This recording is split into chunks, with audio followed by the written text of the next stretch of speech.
है कि गणेश महोत्सव का पावन पर्व आ रहा है और 27 अगस्त 2025 से गणेश महोत्सव प्रारंभ होने वाला है। तो बात करते हैं कि हम घर में कैसे गणेश भगवान की मूर्ति को स्थापन करें, कैसे हम गणेश भगवान की पूजा करें, किस दिशा में भगवान गणेश जी की प्रतिमा हमें रखनी है, कितने बजे हमें आरती करनी है, ये सारी जानकारी इस वीडियो में आप सभी को प्राप्त होने वाली है। तो इस वीडियो को आप अंत तक जरूर देखिएगा। सबसे पहली बात तो आप सभी को गणेश महोत्सव के पावन पर्व की बहुत बहुत शुभकामनाएं। भगवान गणेश जी आप सभी के जीवन में मंगल करें। तो सर्वप्रथम मैं आप सभी को बता दूं, सबसे पहले जिस घर में आपको प्रतिमा विद्यमान करनी है उस घर की साफ सफाई कर लें। जो सामान जहां व्यवस्थित रहता है उस प्रकार से उस सामान को व्यवस्थित कर लें। अच्छा, 27 अगस्त को जब आप प्रतिमा लाएं तो सर्वप्रथम अपने देहली पर गणेश भगवान की आरती करते हुए उनको प्रवेश करावें। देखिए, जब हम गणेश भगवान की प्रतिमा अपने घर में विराजमान करते हैं, शास्त्रों के हिसाब से घर में पूर्व दिशा शुभ मानी जाती है।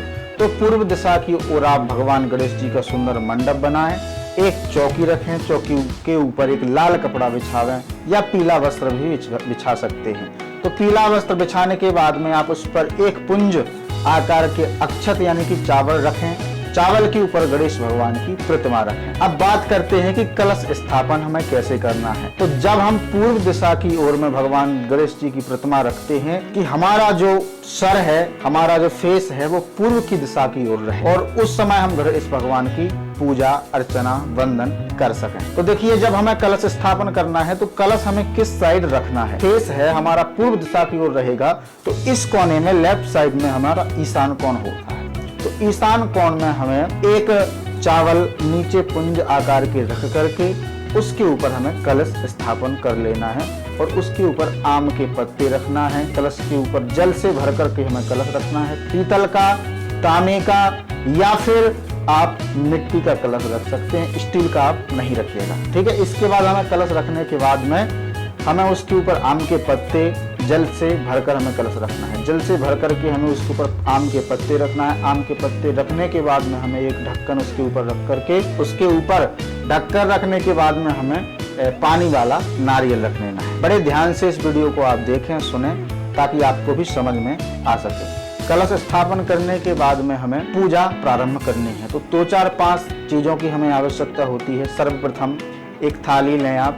एक थाली में आप छोटे छोटे दीपक लगा लें मिट्टी के, या छोटी छोटी कटोरी रख लें। तो एक कटोरी में आप हल्दी रखें, एक में रोली रखें, एक में अक्षत रखें, एक में सिंदूर रखें, एक में आप मोली रखें, इत्र रखें भगवान के लिए, सुपारी रखें, लौंग इलायची रखें प्रसाद लगाने के लिए। तो ये सब सामान आपको रख लेना है थाली में। अगर आपको समझ में नहीं आया है तो मेरा कॉन्टैक्ट नंबर है, मैं पूजा की लिस्ट आपको सेंड कर दूंगा, ये हमारा कॉन्टैक्ट नंबर है। इसके बाद में पूजन सामग्री लगाने के बाद में हमें घी, घृत शुद्ध गाय का घी ले लेना है, रुई की बत्ती बना लेना है, ये सब सामान रख लेना है और एक आरती हमें ले लेनी है। अब प्रथम दिन आप जब प्रतिमा लाएं तो या तो पहले दिन आप 11:30 से 12:30 दोपहर में पूजन स्थापन प्रतिष्ठा कर लें।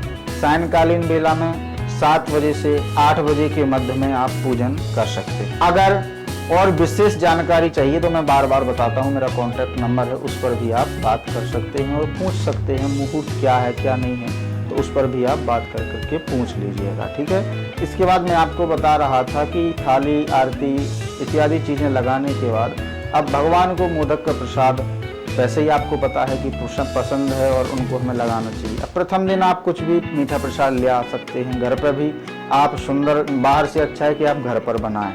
घर पर बनाने के बाद भगवान गणेश जी को प्रथम दिन सर्वप्रथम जो भी यजमान बने हैं या जो आप घर में पूजा एक ही व्यक्ति पूजा करे, हाँ उसकी व्यस्तता हो जाए तो दूसरा व्यक्ति भी पूजा कर सकता है। तो आप आएँ, शुद्ध अच्छे साफ सुथरे कपड़े पहनकर आएँ, एक गणेश भगवान के सामने आप आसन बिछा करके उस पर विराजमान हो जाएं। सर्वप्रथम अलग से एक पात्र में आपको जल भर करके रख लेना है, उससे आपको अपने ऊपर जल का सिंचन करना है। इसके बाद आप शुद्ध हो जाते हैं। शुद्ध होने के बाद में हाथ में पुष्प लेकर के सर्वप्रथम जो कलश रखा है, एक आपको उसी ईशान कोण में एक घी का दीपक जला लेना है जब तक आपकी पूजा चले। या तो आप अखंड जला सकते हैं, अखंड न जलाएं तो एक दीपक आपको प्राज्वल्य कर लेना है प्रत्यक्ष के लिए। तो एक घी का दीपक आप जला लें सामने गणेश जी की या ईशान कोण में, दोनों जगह जला सकते हैं, तो उसको भी आप जला लीजिएगा। सर्वप्रथम आपको बैठने के बाद आप अपने ऊपर जल का सिंचन करते हुए सर्वप्रथम आपको हाथ में पुष्प लेकर के दीपक के पास समर्पण करना है। और जो मंत्र श्लोक हैं वो आप जैसे नहीं जानते हैं तो गंधाक्षर पुष्पाणि समर्पयामि, चंदन, चावल, श्री, सिंदूर, अबीर, गुलाल जो भी आपकी थाली में सामग्री है उससे तिलक करें और एक प्रसाद भगवान को, कलश भगवान को, दीपक भगवान को लगा दें। ठीक है, सर्वप्रथम दीपक भगवान को, इसके बाद कलश भगवान को, इसके बाद आपको गणेश जी की इसी प्रकार पूजन करना है। 4 बार जल छोड़ना है। पंचामृत आदि हो तो पंचामृत चढ़ाएं, वस्त्र हो तो वस्त्र चढ़ाइए, गंध, अक्षत, पुष्प, धूप, दीप, नैवेद्य प्रसाद लगा करके फिर भगवान जी की हमें आरती करनी है। पुनः ये हो गया, पुनः आरती के बाद प्रसाद गणेश भगवान को लगाना है, वह प्रसाद सभी को वितरण करना है। और अधिक जानकारी आप ले सकते हैं, हमारा बार बार मैं कहता हूं contact number, free of cost आप बात करके किसी भी प्रकार की जानकारी ले सकते हैं। और अधिक बहुत सारी वीडियो हम बनाने वाले हैं गणेश महोत्सव के बारे में, तो उसके वीडियो आप तक पहुंचे इसलिए चैनल को भी जरूर सब्सक्राइब कर लीजिएगा। इंस्टाग्राम पे 200 अंशुल तिवारी 200 है तो उसको भी आप फॉलो कर लीजिएगा। जय श्री कृष्ण, जय श्री राम। जैसा कि आप सभी को पता